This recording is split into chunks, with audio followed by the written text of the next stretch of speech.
नमस्ते राजीव जी। हाँ, I hope you are doing well. कुछ अपने बारे में बताइए। मेरा बैकग्राउंड MBA फाइनेंस और मार्केटिंग का रहा है और मैंने बाद में लॉ भी किया है और मैं एक एंटरप्रेन्योर हूँ। मैं कई कंपनीज़ में काम कर चुका हूँ। मैं एक स्टार्टअप मोटर हूँ और उसके बाद मैं कुछ MNCs में कंट्री हेड भी रहा हूँ। मेरे कुछ पर्टिकुलर काम के वजह से मैं 2012 में नागपुर आया और बाद में मैं यहाँ पे सेटल हुआ। मैं ब्लूमडेल में 2017 में आया, जिस समय में मैंने यहाँ पे फ्लैट बुकिंग किया। मुझे 2020 में पोजीशन मिला। तो इस तरीके से मेरा नागपुर का 6-8 साल रहा है। तो ओके, गुड। तो आप इस कमिटी में हो, राइट? आप इस कमिटी में कैसे आए? How did it all start? कैसे स्टार्ट हुआ ये? महिंद्रा ब्लूमडेल कोऑपरेटिव हाउसिंग सोसाइटी का फॉर्मेशन बिल्डर ने मिड 2018 में किया था। उसके बाद इसकी पहली एनुअल जनरल मीटिंग की गई अराउंड जनवरी 2019 और इसके बाद एक कमेटी का नॉमिनेशन हुआ। It was more by participation process, not by election और सिलेक्शन। जिन लोगों ने उस समय वॉलंटियर किया उस AGM में, उन लोगों को मिला करके एक कमेटी बनी। वो कमेटी पहले 19 लोगों की बनी थी, पर बाद में कुछ लोग डिस्क्वालीफाई होने की वजह से वो कमेटी रिड्यूस होकर फिर 14 और 15 मेंबर्स की रह गई। मैं भी उसी तरीके से पार्टिसिपेट कर रहा था और वो एक दौर था जिस समय पे बहुत सारे क्वालिटी के प्रॉब्लम्स आ रहे थे यहाँ पे। तो हम कुछ लोग थे जो पैरेलली उस समय महिंद्रा से नेगोशिएट कर रहे थे। उन लोगों ने भी सोचा कि हम जो लोग यहाँ पे रहते हैं, कुछ लोग, मैं था और भी कुछ लोग थे हमारे साथ में, वो लोग इस कमेटी में जरूर रहे। ओके। इस वजह से मेरा इस कमेटी के साथ में जुड़ना हुआ। Okay. As far as I know, आपने जब स्टार्ट किया था आप ट्रेजरर बने थे, फिर आप निकल गए शायद और फिर आप वापस आए। क्या हुआ था? What happened? मेरा ट्रेजरर बनना एक मेरे बैकग्राउंड के वजह से भी था और चूँकि मैं एक एंटरप्रेन्योर हूँ और मेरा फाइनेंस का बैकग्राउंड भी रहा है मेरे क्वालिफिकेशन की वजह से, तो एक नेचुरल चॉइस उस समय था। मैं उस समय यहाँ नहीं रहता था, but I used to come to this place almost every alternative day. मेरा ट्रेजरर बनने के इमीडिएट बाद मैंने सबसे पहले अपने लिए कुछ विजन सेट किए, जिसमें सबसे पहले, चूँकि ये एक पब्लिक लिमिटेड कंपनी बनी थी, तो इसके जो नॉर्म्स हैं और जो रेगुलेशंस हैं उसके हिसाब से प्रोसीजर्स सेट करना बहुत ज़रूरी था। अकाउंटिंग सिस्टम को सेट करना, कंप्लायंसेस को सेट करना और ये सारी चीज़ों को ले डाउन करना एक मेरे लिए बहुत बड़ा टास्क था। उससे भी बड़ा एक मिशन मेरे पास था, जो कि बिल्डर के पास में काफ़ी सारा पैसा जाता था ओनर्स का, क्योंकि बिल्डर ने 2015 से लेकर के 2019 तक, उस दिन तक जब ये कमेटी बनी और उसके आगे भी थोड़े समय तक बिल्डर ही इस प्रीमाइसेस का मेंटेनेंस करता था।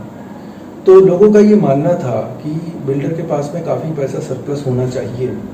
कितना होना चाहिए, क्यों होना चाहिए, इसके बारे में किसी को कोई खास जानकारी नहीं थी।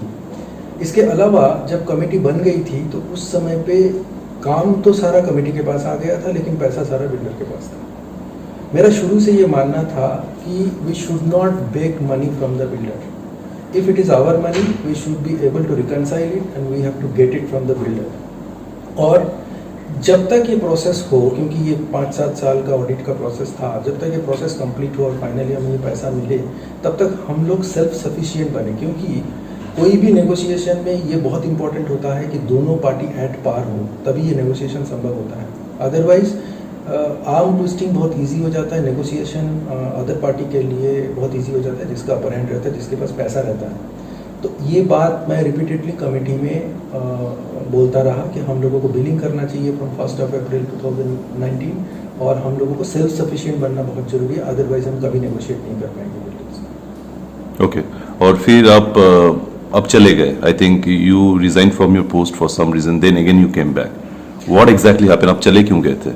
यस, मैंने जैसे बताया कि मेरा मिशन था कि हम लोग बिल्डर से नेगोशिएट करें, ना कि उनके सामने हाथ फैलाएं हर छोटी चीज़ के लिए।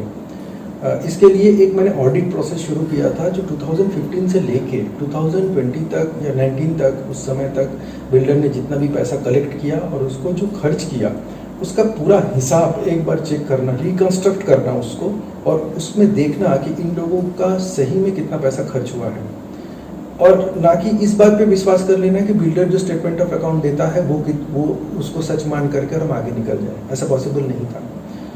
तो इसीलिए मैंने वो एक ऑडिट का प्रोसेस सेट किया था। एक ऑडिटर भी अपॉइंट हुए थे, इंटरनल ऑडिटर। उस ऑडिटर ने काम भी शुरू कर दिया था।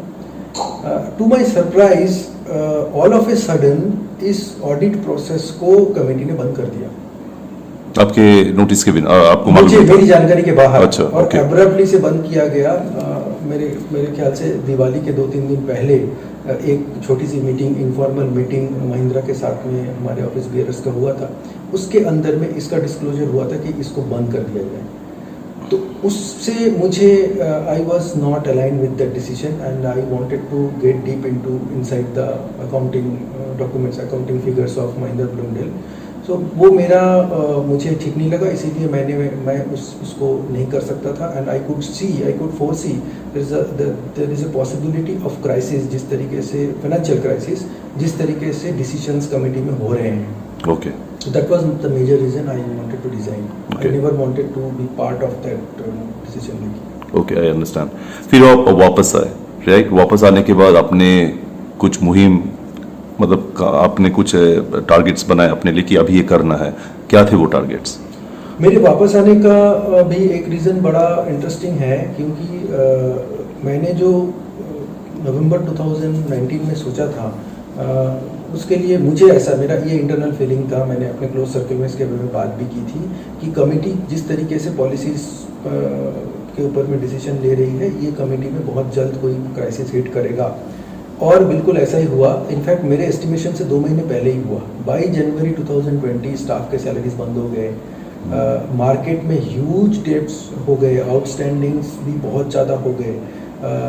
ये कंडीशन था कि पूरे नागपुर मार्केट में इवन जो बाज़ार में जो सप्लायर्स, छोटे छोटे सप्लायर्स होते हैं, उनको भी ये पता चल गया कि महिंद्रा ब्लूमडेल में बहुत बड़ा क्राइसिस है, और इसके वजह से वो कोई भी चीज़ क्रेडिट पे नहीं देते थे।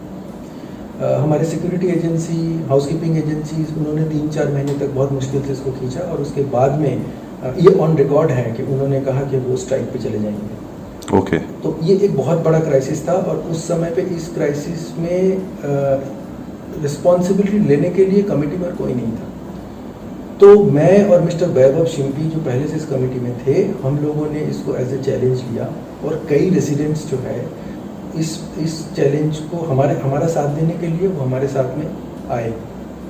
उसमें fortunately there were finance experts, जो लोग हमारे साथ में हैं, देयर वर लीगल एक्सपर्ट्स, और एग्जिस्टिंग कमेटी के मेजॉरिटी मेंबर्स जो कमेटी में तो थे, पर वो डिसीजन मेकिंग प्रोसेस से वो खुश नहीं थे, वो भी हमारे साथ आए। तो फिर हम सब ने मिल करके अलग अलग टीम बनाई, और हम लोग जो है इसको रेस्क्यू ऑपरेशंस में हम लोग लग गए। ओके। तो उसके बाद क्या हुआ? आपने ये रेस्क्यू ऑपरेशन आपने स्टार्ट किया, and what you think has been the biggest challenge, और आपने वो कौन सा एक अचीवमेंट जो आप डेफिनेटली हाईलाइट करना चाहोगे? सबसे बड़ा अचीवमेंट तो ये है कि हमने जो 2019 में फोर्सी किया था कि बिल्डर के पास पैसा है, और जितना वो बता रहे हैं उससे कहीं ज़्यादा है, ये चीज़ सच साबित हुआ। हम लोगों ने मोर देन 500 आवर्स सिर्फ नेगोशिएशन में लगाए, ऑडिटर्स के साथ में और बिल्डर के साथ में, और नेगोशिएशंस में लगाए। कई ऐसे इंफॉर्मेशन हमने बिल्डर से प्राप्त किए जो आमतौर पे मिलना मुश्किल होता था। उसके बाद हमने बिल्डर का सैप डेटा को एनालिसिस किया और उसको रिकंस्ट्रक्ट किया। जब इन सब चीज़ों को लेकर के हमने नेगोशिएट किया, तो पता चला कि जो डील 60 लाख में क्लोज कर दिया गया था, उसमें ओनली बैंक ट्रांसफर में जो पैसा आज हमको रिसीव हुआ है बिल्डर से on different accounts, that is more than 2 crores। Wow, it's a huge difference. Wow. अगर उस समय ये क्लोज हो गया होता, तो आज सोसाइटी को 1.4 crores का तो डायरेक्ट ट्रांजैक्शन में लॉस होता। अभी मैं डेटर्स नहीं पकड़ रहा हूँ, जो डेटर्स हमने लेके एडजस्ट किया है वो करीब 45 लाख का और है। तो इसीलिए ये इतना बड़ा लॉस होता अगर हमने उस समय इसको क्लोज कर दिया होता। और इसके वजह से ये मैं मानता हूँ कि ये जो हमारा जो अंडरस्टैंडिंग था पूरे सिस्टम का, वो अंडरस्टैंडिंग परफेक्ट था और हम लोग उसमें सक्सेसफुल हुए। इसके अलावा हमारा इमेज जो हमारे बाज़ार में था वो बहुत ख़राब हो गया, क्योंकि कोई भी चीज़ हमको उधार नहीं मिलती थी और विदाउट क्रेडिट का कोई भी ऑर्गेनाइजेशन नहीं चल सकता। शुरू के दिनों में एजेंसीज ने हमारा साथ दिया, उन लोगों ने उनको हमने समझाया कि हम थोड़े टाइम पे इसकी रिकवरी कर लेंगे, उन्होंने हम पे भरोसा किया। और नेक्स्ट 3-4 मंथ्स में हम लोगों ने कंप्लायंस और एजेंसीज के जो आउटस्टैंडिंग पेमेंट थे 50-55 लाख का, वो हमने धीरे धीरे सबको पे कर दिया और वो रेगुलराइज हो गया, रेगुलर ट्रांजैक्शन में आ गया। इसमें मैं कुछ कंट्रीब्यूशन एक section of majority section of owners का भी करूँगा, जिन लोगों ने उस समय हम पे भरोसा करके हमने जो बिल रेस किए उसके उन्होंने पेमेंट करे, उससे सोसाइटी में पैसे आए, सोसाइटी सेल्फ सफिशिएंट हुआ और हमें बिल्डर से नेगोशिएट करने के लिए करेज मिला, क्योंकि तब हम बिल्डर के ऊपर डिपेंडेंट नहीं थे। कुछ ओनर्स ने तो ऐसा किया है कि उन लोगों ने सरप्लस अमाउंट अकाउंट में डाल दिए ताकि हमें कहीं पैसे की दिक्कत ना हो। तो वो एक मेजर रीज़न था कि हमको बहुत कॉन्फिडेंस मिला, हम लोग आगे बढ़े और हमने नेगोशिएट किया। हमें थोड़ा समय लगा क्योंकि बीच में बहुत सारा पीरियड कोविड में भी गया है और बहुत सारे लोग इसमें इन्वॉल्व थे। सब लोगों को एक जगह लाना, एक टेबल पे लाना और उनके साथ में नेगोशिएट करना, ये बहुत मुश्किल काम था। हमारे टीम में से कई लोग कोविड से इफेक्टेड हुए और कई महीने हमारे उसमें भी चले गए। Very nice. एक बात बताइए, तो अभी स्टार्टिंग में डेट थे बहुत सारे, how are we position right now? आपने 2 CR की बात करी। आज के डेट में मार्केट में हमारी क्रेडिबिलिटी, जो ब्लूमडेल सोसाइटी की क्रेडिबिलिटी है, I am sure that has also increase multifold. तो आज के डेट में आप कैसा फील करते हो as far as the society fund और द सोसाइटी का जो इमेज है, आपको क्या लगता है, how is it right now today?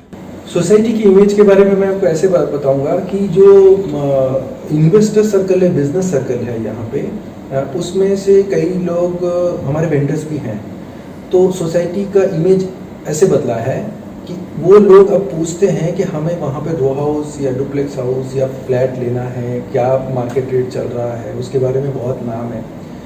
Number 2, हमारे यहाँ पे जितने भी परचेजेस होते हैं, ये परचेजेस सारे क्रेडिट पे होते हैं और 15 to 45 डेज तक का क्रेडिट हम लोग आज एंजॉय करते हैं। वो एक गुडविल में ज़बरदस्त इजाफा हुआ है पिछले 1-1.5 साल में ब्लूमडेल का। तो इसका असर सिर्फ कॉस्ट पे नहीं पड़ता, इसका असर प्रॉपर्टी के वैल्यूएशन में भी पड़ता है, क्योंकि जो हमारा वेंडर है वो एक ओपिनियन मेकर भी है और वो एक इन्वेस्टर भी है। अच्छा, okay, that is very nice, very nice.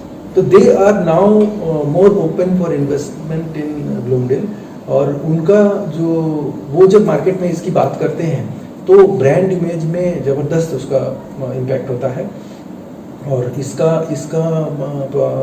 Benefit जो है सभी इन्वेस्टर्स, रेसिडेंट्स, सभी को मिलेगा।